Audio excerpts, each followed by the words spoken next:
main PS 8 jam sehari, berarti kan artinya dia butuh vitamin mata ya, gitu. Dan itu dia butuh medical check up. Oke, sudah bergabung bersama kita hari ini. Halo Mbak Prita dan juga Bang John, apa kabar? Halo, halo Sydney, Mbak Prita, apa kabar? Wow, so Halo. glowing. Itu apa tulisannya tuh di bajunya tuh, Coach? Boleh Tulisannya dikasih lihat? kecouch, kebalik. Berarti udah langsung verified coach dari Bareksa nih ya. Semoga semuanya sehat-sehat ya hari ini ya. Kita akan ngobrol-ngobrol sama para netizen yang udah nonton nih. Jadi teman-teman, sudah ada Mbak Prita dan juga Bang John di sini. Yang kemarin juga cukup viral nih ya, Bang John ya. Mereka akan memberikan tips and trick gimana caranya pensiun. Nah, mungkin ini kita akan ngobrol luas aja nih. Mungkin yang pertama aku mau ke Mbak Prita dulu deh gitu. Mbak Prita ini kan mungkin yang menonton juga ada yang namanya bagian dari sandwich generation nih, ya kan? Dari kita gimana kita mikir pensiun identik kan sama mungkin yang usianya udah cukup tua gitu ya. Tapi kalau misalnya pensiun dini, ini memungkinkan nggak sih? Dan sebenarnya dimulai dari umur berapa nih pensiun dini, Mbak Prita? Oke, jadi sebenarnya Sydney kita tuh mesti definisiin dulu buat kita yang namanya pensiun tuh kayak apa. Nah, banyak orang tuh beranggapan kalau pensiun tuh berarti udah nggak kerja apa-apa sama sekali. In which Betul. kalau pengalaman aku sih melihat para pensiunan itu tidak mungkin karena seseorang itu pasti kepingin terus produktif, pengen berkarya. Tapi kita nggak kepengin kan, kita tuh kerja hanya demi misalnya untuk beli makan, beli minum. Nah, jadi sebenarnya definisi pensiun itu kita bisa hidup secara nyaman, kita nggak perlu memikirkan apa yang perlu kita penuhi, tapi kalau kita mau kerja, ya kerja just for you like to kerja, kita mau ngapa-ngapain, kira-kira tuh kayak gitu. Nah, kalau ngomongin usia, Sydney, sebetulnya kalau di Indonesia itu didefinisikannya usia pensiun tuh 55 tahun, kalau pensiun dini itu 45, gitu. Oke. Jadi kalau pensiun sebelum 45, super dini itu ya, Mbak ya? Sayang sih sebenarnya. Oke. Nah, tadi kan kalau dari Mbak Prita sudah memberikan masukan nih. Jadi sebenarnya umur produktif tuh bisa lah dimaksimalkan sampai umur 45 tahun gitu ya.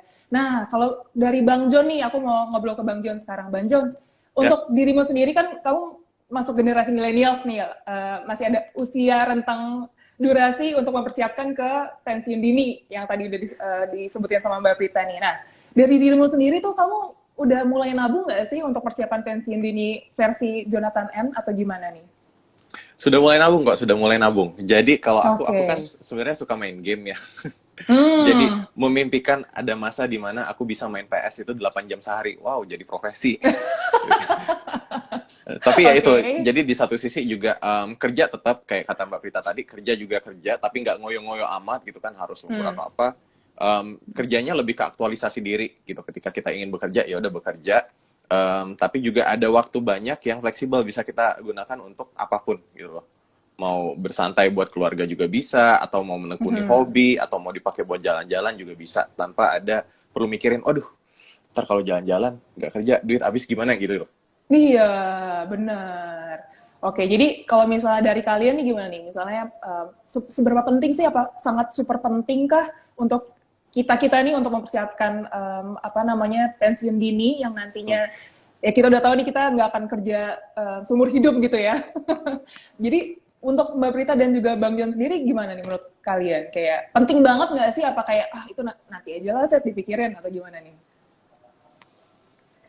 Tadi kan Siti juga sempat mention kan kalau banyak teman-teman nih mungkin juga viewers kita hari ini yang merasa bahwa dirinya adalah generasi sandwich. Nah, sebenarnya generasi sandwich itu terbentuk karena apa sih? Sebenarnya itu kan karena mungkin generasi pendahulu kita itu tidak mempersiapkan atau mungkin tidak mengantisipasi. Mungkin bukan nggak mempersiapkan ya. Mereka mungkin mempersiapkan, tapi nggak mengantisipasi kalau ternyata perlunya segini toh, kirain dicukupin segini tuh bakal cukup gitu. Atau misalnya paradigma kayak misalnya udah deh nggak apa-apa deh, pokoknya kan semua orang tuh pasti ada rezekinya gitu. Tapi terus pada saat udah coba listriknya udah mau jegrek, aduh rezekinya belum datang ya gitu kan gitu. Nah, akhirnya kan jadi di sini kan keseimbangannya tuh mungkin tidak ada. Nah, sebenarnya kenapa sih pentingnya kita mempersiapkan pensiun supaya kita tuh tidak menciptakan generasi sandwich yang berikutnya.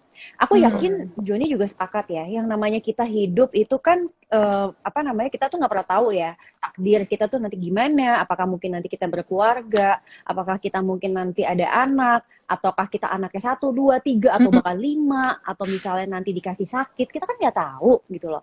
Tapi pada saat semua itu terjadi, at least kita tuh nggak nyusahin orang. Itu tuh menurut aku yang paling utama tuh di situ. Mungkin bukan kaya raya ya, tapi minimal tuh kita bisa hidup decent lah. Decent tuh kayak ya whatever lah, misalnya makan, minum. Tadi Joni sudah menyebutkan decency-nya dia adalah main PS 8 jam sehari. Berarti kan artinya dia butuh vitamin mata ya, gitu. Dan itu dia butuh medical check up, gitu. Nah, jadi kita tuh tetap memenuhi lifestyle itu, gitu kan. Siap-siap klasik butuh gitu ya. ini, butuh kursi yang bisa mijet juga sekalian, kursi pijat. Oh iya. Oke. Nah, untuk berdua deh, Mbak Prita dan juga Bang Jon nih, mungkin Bang Jon duluan boleh nih untuk ngasih tahu sebenarnya dari penghasilan berapa sih kira-kira berapa persen, misalnya entah persenan atau misalnya gimana sih cara hitung kalian untuk yang harus disisihkan nih per bulannya untuk uang pensiun? Right. Sebenarnya aku udah ada hitung-hitungannya. Mau dikasih lihat sekarang apa? Kalau hitungan mungkin nanti dulu, Mas. Nanti aja ya, oke. Nanti dulu nih, Bang. Jadi kayak kita ngobrolin dulu kalau misalnya dari kamu tuh pos-posnya tuh udah ada atau kayak sisaan dari main games? Kalau saya, kalau aku sih aku tuh emang kalau dari lifestyle yang nggak aneh-aneh juga. Itu lifestyle-nya santai banget. Nggak aneh-aneh tuh meaning? Ya maksudnya kayak makan juga makan santai aja, mau makan di warteg boleh, makan di kebetulan aku kan tinggal di apartemen. Di sini juga apartemen kayak maintenance-nya nggak terlalu mahal lah dibanding rumah ya, menurutku kan. Kalau rumah cukup gede, dan untung juga aku masih single, jadi aku ada waktu untuk mempersiapkan dana pensiunnya. Jadi biasanya kalau ada pemasukan juga itu 30% langsung aku bisa sisihin. Itu paling nggak 30% ya. Iya, kalau bisa lebih banyak ya lebih banyak. Toh sekarang juga nggak ngapa-ngapain kan, kayak ya di rumah aja, meeting juga rata-rata meeting online kayak gini, nggak keluyuran, jadi ongkos transport lebih hemat, paling keluar dikit buat kesehatan lebih banyak, tapi sisanya kayaknya 30% sampai 50% itu bisa lah aku sisihin buat dana pensiun nanti. Oke, ini versi Bang Jon ya secara general lah ya. Kalau Mbak Prita gimana nih Mbak Prita? Nah, itu sebenarnya menarik banget ya, karena kan tadi kan Joni juga udah share nih ke kita semua nih teman-teman, kalau aku tuh karena sekarang aku bisa memprioritaskan, aku tuh bisa loh sampai menyisihkan 30% dari pemasukanku itu minimal untuk dana pensiun. Nah, ini yang sebenarnya aku juga mau suggest nih untuk semua smart investor. Jadi pada saat kita memang bisa banget memprioritaskan itu, then go ahead. Nah, siapa sih yang biasanya bisa memprioritaskan? Misalnya pada saat kita baru mulai kerja, kita mungkin situasi beda-beda ya. Misalnya kalau kita benar-benar ngurus diri kita sendiri, ya udah, artinya itu your golden moment gitu loh untuk bisa nyiapin dana pensiun. Nah, pengalaman aku kalau melihat diriku sendiri dan juga banyak sekali mereka yang berkeluarga, itu biasanya pada saat dia mulai berkeluarga turun tuh kemampuan dia untuk menyisihkan dana pensiun. Kenapa? Karena tiba-tiba kebutuhannya banyak gitu kan. Tiba-tiba ya. Misalnya abis menikah, kemudian nanti let's say berencana punya anak. Yang cepet dapat anak ya alhamdulillah, yang enggak tahu sendiri kan sekarang usaha mau punya anak juga mahalnya luar biasa. Kemudian yang kedua, nanti setelah misalnya anaknya lahir, mungkin awal-awal di apartemen bisa, lama-kelamaan aduh kayak nggak mungkin nih gitu ya, butuh space apa segala macam, akhirnya mencari rumah, udah deh akhirnya lari lagi ke sana gitu kan. Kemudian apalagi tiba-tiba sekolah anak yang kita bahas juga tuh bulan lalu kan soal dana pendidikan. Nah tiba-tiba before you know it, kita udah reach usia 40 tahun, kemudian ya ampun ini dana pensiunnya tuh kelupaan gitu kan. Jadi kemarin tuh terhambat dengan prioritas lain, nah akhirnya jadi baru masuk lagi. Nah jadi aku tuh mau mengingatkan buat semua teman-teman smart investor juga, kalau selagi kita bisa, please prioritaskan dana pensiun. Itu tadi tuh hitungannya 30% minimum, at the very minimum. Pada saat kita mungkin ada kebutuhan lain, aku ngerti banget kok kalau misalnya mungkin nggak bisa, tapi jangan ditinggalin sama sekali. Minimal 5% aja deh, gitu kan ya. Jadi at least tuh masih ada si dana pensiun tuh ditengok gitu loh. Jadi kita tuh masih ngisi terus, itu habitnya yang penting dibangun. Nanti, percaya sama aku, pada saat misalnya anaknya sudah mulai besar, kemudian cicilan-cicilan juga sudah mulai turun, turun gitu ya, terus penghasilannya juga orang tuanya mulai meningkat. Nah, harapannya kita kan punya kelebihan uang. Ya udah kali gitu ya, nggak usah terlalu upgrade segala macam. Nah, itu yang dulu kelupaan, masukin deh tuh si dana pensiun, balikin lagi jadi 30%. Oke, jadi di saat usia pensiun dini pun kita masih bisa liburan, masih bisa kumpul sama keluarga gitu ya. Oke, oke. Tadi kan Bang John juga udah sempat cerita nih, kalau misalnya Bang John udah punya apa rincian sendiri nih, gimana hitung-hitungan untuk pensiun dininya versi ala Jonathan N. Mungkin bisa Ya. di-share nih Bang John. Oke, bentar. Biar lebih gampangnya, aku ganti kamera belakang ya. Oke. Sebentar. Udah ada nih. Udah disiapkan. Waduh. Ini semoga teman-teman kebaca semua ya, harusnya kebaca. Baca ya. Bold banget. Oke, boleh dijelasin nih Bang John apa aja nih? Oke, jadi sebenarnya ini juga yang aku baca dan ada teknik namanya 4% rule. Jadi anggap aja kalau investasi itu return 4%-nya itu bisa kita gunakan untuk biaya hidup gitu. Jadi misalnya kita punya uang misalnya 1M gitu ya, berarti return 4%-nya itu setahun kurang lebih 40 juta gitu kan. 40 juta itu kalau dibagi sebulan sekitar berapa tuh? Dibagi 12 berarti 3 jutaan ya. Nah, jadi 3 juta itu 3 juta per bulan bisa kita gunakan untuk biaya hidup. Nah, ini berarti menjadi, misalnya kalau yang tadi kan, tema kita kan pensiun dana 6 miliar. Kalau dengan bunga 4% per tahun itu 240 juta per tahun, atau bisa dibilang 20 juta per bulan. Nah, lumayan kan 20 juta per bulan sebenarnya, teman-teman juga, wah kayaknya udah bisa santai tuh. Gitu. Atau misalnya, saya cuma butuh 10 juta per bulan, oh ya bagus dong. Gitu kan. Berarti ini mungkin bisa lebih rendah lagi, atau dari 20 juta, oke 10 jutanya dipakai buat biaya hidup, 10 jutanya lagi untuk diinvestasikan kembali, gitu. Nah, terus, jadi, cara kita mikir pensiun, berapa dana yang kita perlukan untuk pensiun, kita mulai dari pengeluaran aja. Gitu. Kira-kira pengeluaran bulanan atau pengeluaran tahunan kita berapa sih? Gitu kan. Yang tadi 4% ini aku balik. Jadi, dari pengeluaran tahunan bisa dikali 25, atau kira-kira pengeluaran bulanan bisa dikali 300. Gitu. Oke, jadi ada dua cara ya? Betul. Jadi ini sebenarnya sama, ini cuma dilihat dari depan, ini dilihat dari belakang gitu kan, kurang lebih. Nah, jadi kita harus tahu sebenarnya dana yang harus kita siapkan itu kira-kira berapa berdasarkan lifestyle. Lifestyle ini yang akan menentukan pengeluaran bulanan kita. Nah, misalnya nih, oke, case pertama, aku pengen pensiun berkebun di pedesaan. Wah, kayaknya menyenangkan gitu kan. Ada satu asisten rumah tangga deh buat bantu-bantu karena udah tua gitu kan. Oh yaudah mungkin cost-nya sebulan 6 juta per bulan. Bisa jadi 72 juta setahun. Nah 72 juta ini kalau kita lihat kan tadi 4%-nya ya. 72 juta 4% berarti 100%-nya berapa? Kita butuh dana 1,8 M untuk menghasilkan 72 juta per tahun gitu.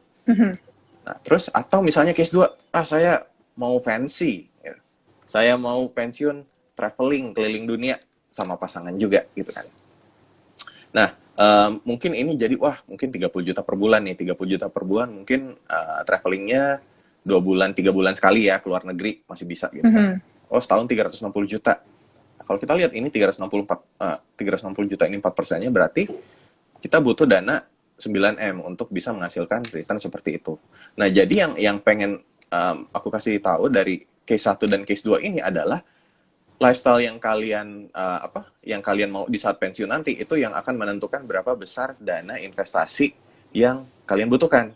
Mau semakin yang kayak ini luxury, traveling sana sini ya boleh, dananya akan semakin mahal. Tapi kalau nggak ngoyo mau nyantai juga boleh. Jadi mungkin cuma segini. Nah, terus dan ini kan sebenarnya kan juga ada inflasi ya. Inflasi. Nah, jadi ada baiknya juga kita sebenarnya 4% tadi untuk biaya hidup, tapi kita juga jangan mengincar investasi mentok di return 4%, kalau bisa lebih dari 10% juga. Kenapa? Karena ada investasi. Jadi, ketika kita ada misalnya 10%, 4% untuk biaya hidup, 6% ini bisa kita investasikan kembali, gitu. Investasikan kembali menghasilkan return yang lebih besar, mengalahkan inflasi juga. Gitu. Nah, ini aku udah sampai coret-coret nih. Udah coret-coret. Jadi kira-kira nih misalnya, untuk capai return 10% gimana sih? Ini ada beberapa misalnya produk gitu dari SBN, pilih SBN, terus reksadana pasar uang, pendapatan tetap sama reksadana saham Inco RDPS ya, RDS ya, sorry. RDS harusnya. Ya itulah.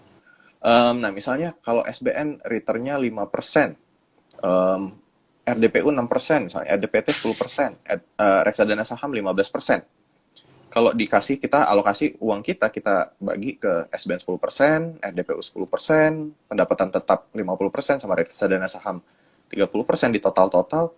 Oh, ini bisa dapat 10,6% nih. Masih masuk nih 10,6%. Nah, yang tadi 4% bisa kita gunakan untuk biaya hidup, 6,6% bisa kita investasikan kembali gitu. Jadi ini juga apa ya? Cara kita berinvestasi kita bisa atur-atur sesuai keperluan gitu. Gitu mungkin, Kak. Ini udah lumayan rinci ya. Ada berapa page itu? 4 page ya? Iya, tapi balik lagi sih, yang paling penting itu adalah ini. Lifestyle apa yang kita mau, itu akan menentukan pengeluaran bulanan kita di masa depan. I see. Nah, ini sebelumnya terima kasih banget nih Bang John udah sampai di-prepare banget nih untuk teman-teman yang nonton hari ini. Kalau dari Mbak Prita ngeliat hitung-hitungannya Bang John, gimana nih Mbak Prita? Ada masukan? Oke, jadi itu memang apa namanya kita pada saat mempersiapkan pensiun memang selalu pasti paling utama adalah melihat ke diri kita sendiri ya. Karena tadi tiap orang itu punya lifestyle yang beda-beda. Jadi kita nggak bisa bandingin lifestyle orang lain dengan lifestyle kita. Jadi penting banget nomor satu kita tahu seperti apa sih biaya hidup yang kita butuhkan di masa pensiun nanti. Nah, masa pensiun nanti itu sebenarnya akan sangat terpengaruh oleh satu, kita tuh kesehatannya seperti apa. Kedua, kita tuh tinggalnya di mana. Orang yang misalnya tinggal di kota besar seperti DKI Jakarta, dengan mereka yang tinggal misalnya di kota yang mungkin lebih kecil, lebih tenang, dan lain-lain, tuh pasti biaya hidupnya akan sangat jauh berbeda. Nah, kemudian yang ketiga, itu kita juga harus pahami sekarang kemampuan finansial kita berapa.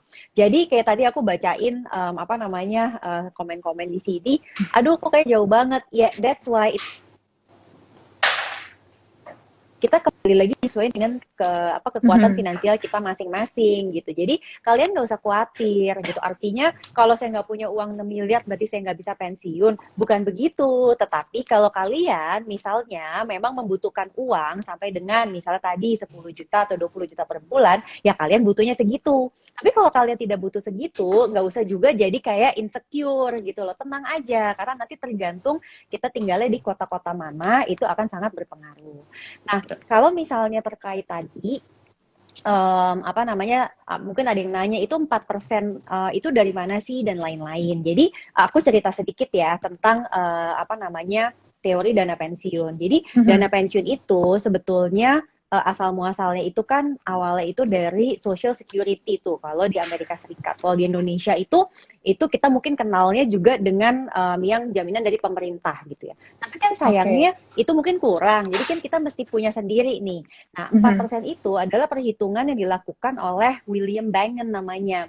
Nah, itu dia melakukan studi gitu kan. Itu kira-kira seperti itu. Nah, however, aku tetap saranin untuk dievaluasi tiap tahun. Kenapa? Karena inflasi itu bisa berubah banget ya. Contoh, sekarang inflasi Indonesia sekitar berapa? Diharapkan 5%. Tapi sekarang bahkan di bawah itu karena kita lagi pandemi.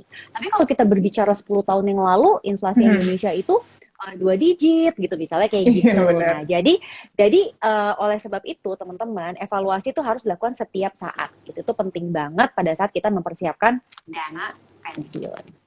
Oke, jadi buat teman-teman yang tadi bertanya 4% nih datangnya dari mana sih tiba-tiba muncul ada angka 4 gitu kan. Jadi itu berdasarkan teori dari Amerika Serikat ya, Mbak Prita. Kembali lagi teman-teman yang sedang nonton, jadi jangan langsung insecure karena ini kembali lagi ke lifestyle dan juga di mana tempat kita tinggal gitu ya.